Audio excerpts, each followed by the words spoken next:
Okay, so we're keeping the intro short and sweet this week. This is week 6 of our videos. We skipped 1 week for half term, which means it's now 13 weeks until your reading and listening exam and 14 until writing. And this video has got you covered. We've got vocab, we've got grammar, we've got writing. We're going to start by looking at verbs to describe family, friends, relationships. Then we're going to have a quick look at some grammar, so the key things you need to know for the past tense when talking about yourself, and a little bit on reflexive verbs. And then finally, I'm going to give you my super easy 4-point format for writing in the past tense. It is seriously so easy. ¿Listos? Vámonos.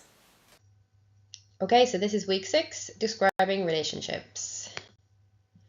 And we are sticking with the format of last week's video, so here's our overview. As always now, we will start with a new vocab, but then this week we will go into a brief grammar lesson before moving on to some pair translation tasks, just to help us properly understand the grammar we're using before we move to using the vocab in real sentences. And then we'll use these sentences to help us write a model answer in Spanish in the past tense. So today the video is packed. You're getting vocab and grammar and exam practice, which is a win-win-win. And I would say have a pen and paper handy for this. So here are the keywords we will be working with today. So you should pause the video now and see how many you already know.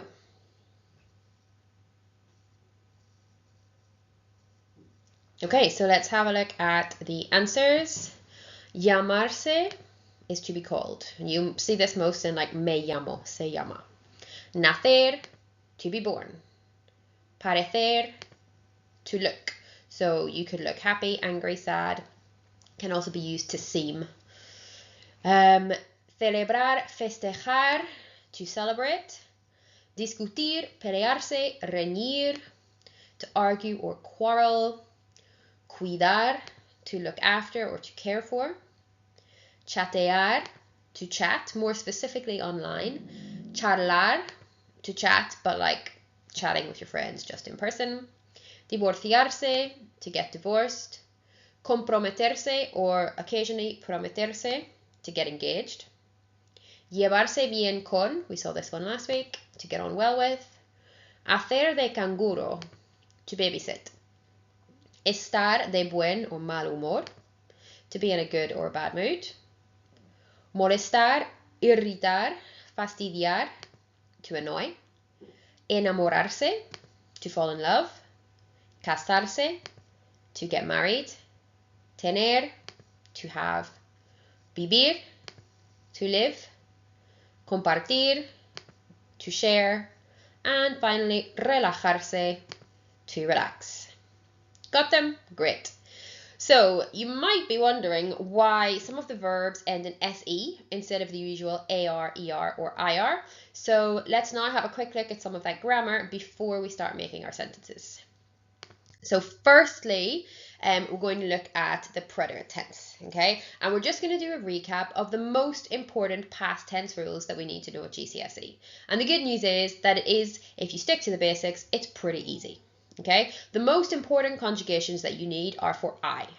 Anything else is a bonus, but we're just going to focus on I for today. And if you follow these rules and the structures that I'm going to give you, then you will go far.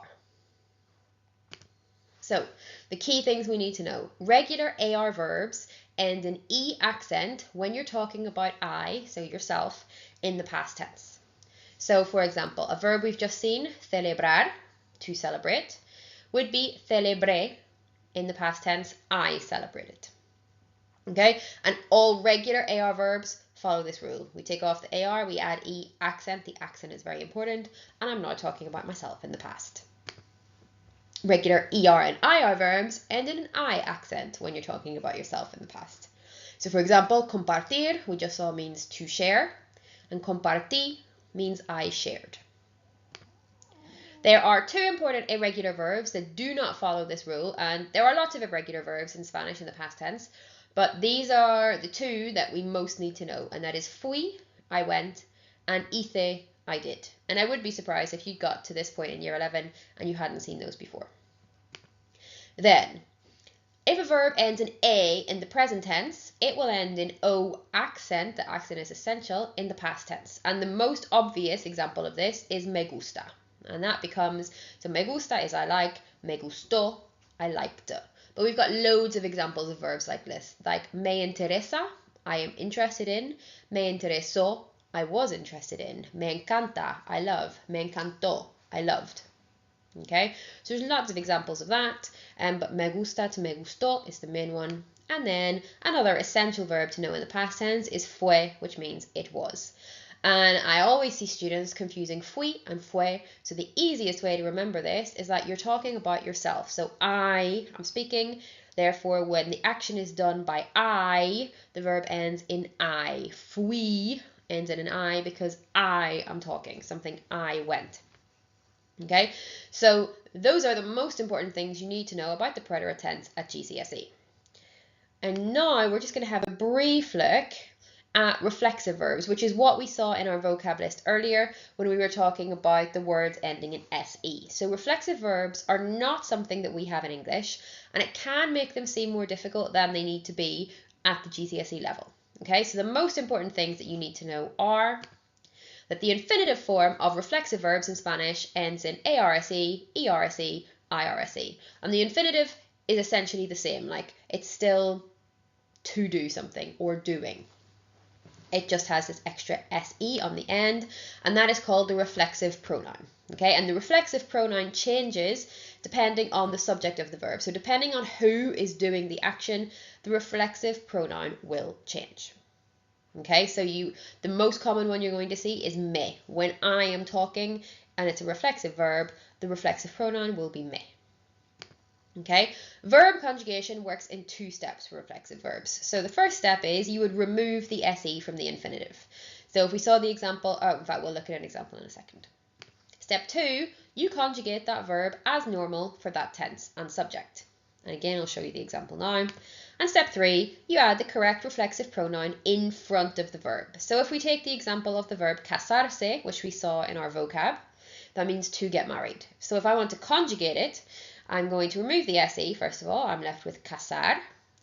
Then I want to talk about, let's say I want to say I got married, then I'm talking about I in the past tense. So I think about my rules from the previous slide, I take off the ar and I add e accent. And then I need to remember that the infinitive, I ended in se, so it was a reflexive verb. So now I have to put the reflexive pronoun in front of the verb. And because I'm talking about myself, the reflexive pronoun is me. And one important thing to note is that if you are using reflexive verbs, the reflexive pronoun must match the conjugation of the verb. So if I'm talking about myself, the verb ending will reflect that and the reflexive pronoun will reflect that. It's not like me gusta. Me says that it's talking about me, but the gusta, the ending of a, is not the verb ending for I. Therefore, that is not a reflexive verb. Those two things do not match. Okay, so for a reflexive verb, when conjugating, the reflexive pronoun and the ending of the verb must reflect the same subject, the same person doing the action. Okay, I would say at GCSE you are unlikely to be conjugating too many reflexive verbs. You may have learned a few to include. So the most important things are just to not freak out when you see a verb that ends in arse. That just means it's an infinitive, but it's a reflexive verb, and there are the steps for conjugation should you need it. Okay, so now we are ready to start practicing our pair translation before we move it into our model answer. So I am going to show you a sentence in Spanish. You need to see if you can translate it into English before the answer comes on the screen, and then I'll reveal the correct answer, and then we'll do a very similar sentence from English into Spanish to really help it stick. Okay, and we are going to use the verbs in the past tense, so the verbs from today's vocab list, and we're going to practice using them in the past tense just to help consolidate those past tense rules that we just discussed. And like last week, there will be 5 pairs in total, and then we will use these in task 3, so do make sure that you're focused and engaged so that task 3 is easier. So, la semana pasada celebré mi cumpleaños con mi familia. 10 seconds.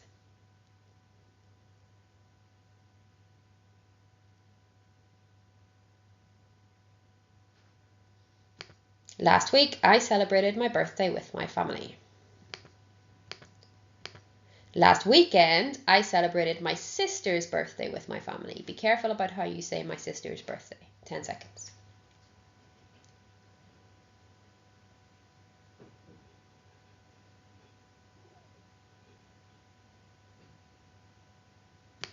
El fin de semana pasado celebré el cumpleaños de mi hermana con mi familia. And note that the apostrophe S is something that does not exist in Spanish. It's a part of English grammar, not Spanish. So anytime we want to denote possession, we have to use the structure the noun of person. So my brother's birthday would be the birthday of my brother. My sister's boyfriend would be the boyfriend of my sister, etc. Okay, questions 3 and 4. El sábado pasado cuidé a mi primo menor. 10 seconds.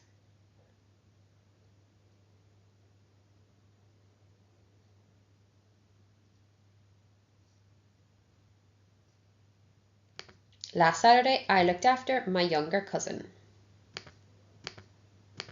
Last Sunday, I looked after my nephew.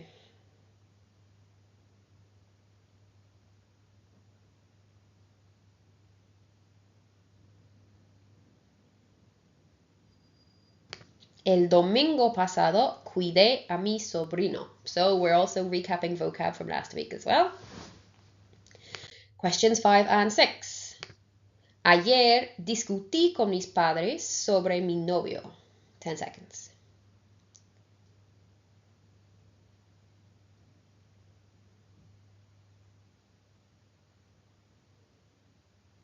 Yesterday, I argued with my parents about my boyfriend. Yesterday, I argued with my stepsister about my clothes.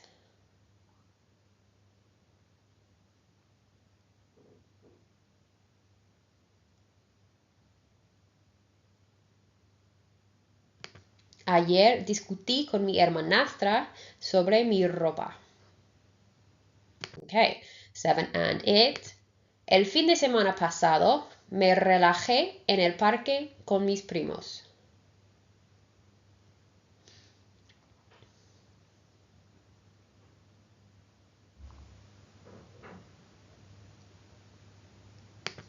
Last weekend, I relaxed in the park with my cousins. Last weekend, I relaxed at the beach with my grandparents.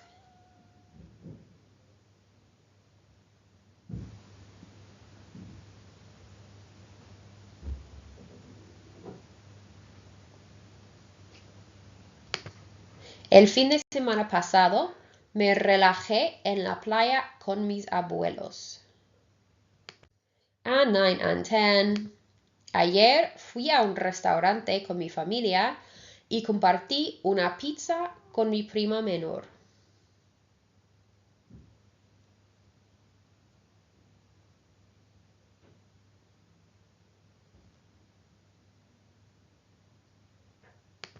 Yesterday, I went to a restaurant with my family and I shared a pizza with my younger cousin. Yesterday, I went to the cinema and I shared popcorn with my sister.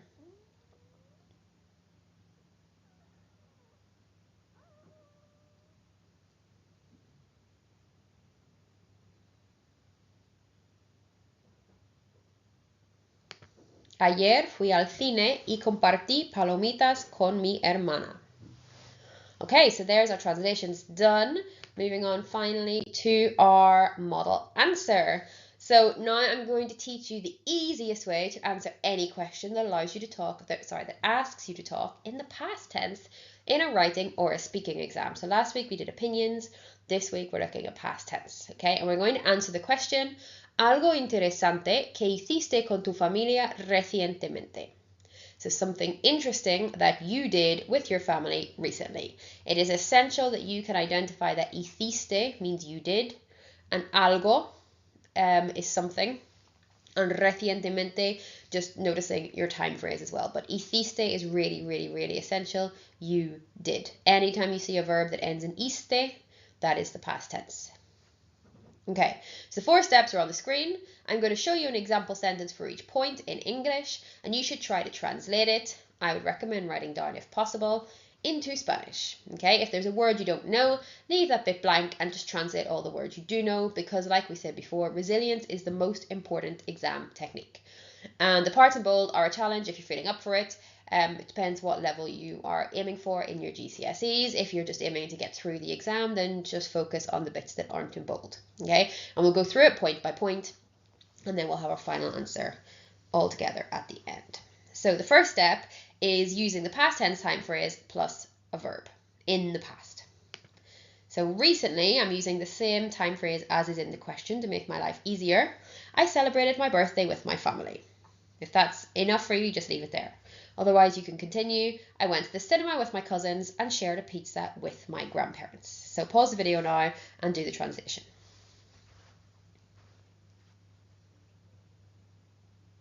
Okay, so we should have recientemente, again, word is in the question, celebré mi cumpleaños con mi familia.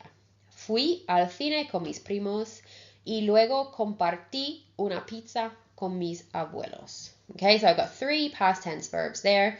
Celebré and compartí following my rules, and fui being an irregular verb that I should definitely be able to use. Okay, next step, giving my opinion in the past this time. So I liked it a lot because I relaxed a lot and it was very fun. Pause the video and translate.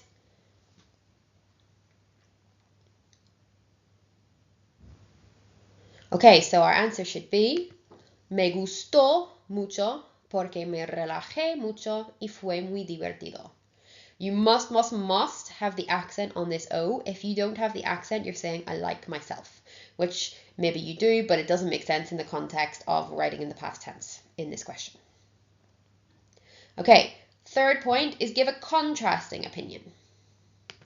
So, however, according to my grandpa, the pizza was very expensive, and my cousin says that the film was boring. Pause the video and translate.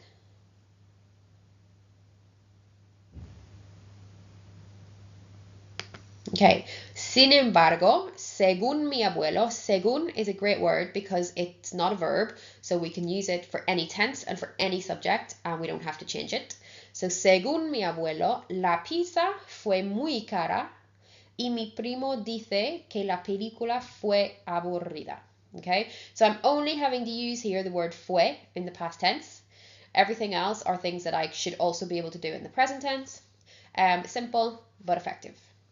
And then finally, if I want to do a challenge, I would say what the best or the worst thing was. So you can see there's lots of similarities here with the opinions that we did last week as well. And the challenge would be, for me, the best thing was that, although I don't get on very well with my grandpa, I didn't argue with him. So pause the video.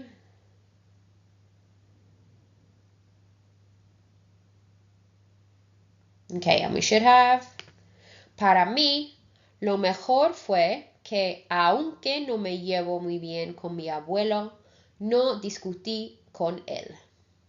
Okay, and there we have it, our answer to the question. So, it's your turn now. If you want to write your own paragraph to the question, algo interesante que hiciste con tu familia recientemente, then please do so using the 4-point structure plus today's vocabulary. And if you drop your sentences in the comments, I will give you feedback.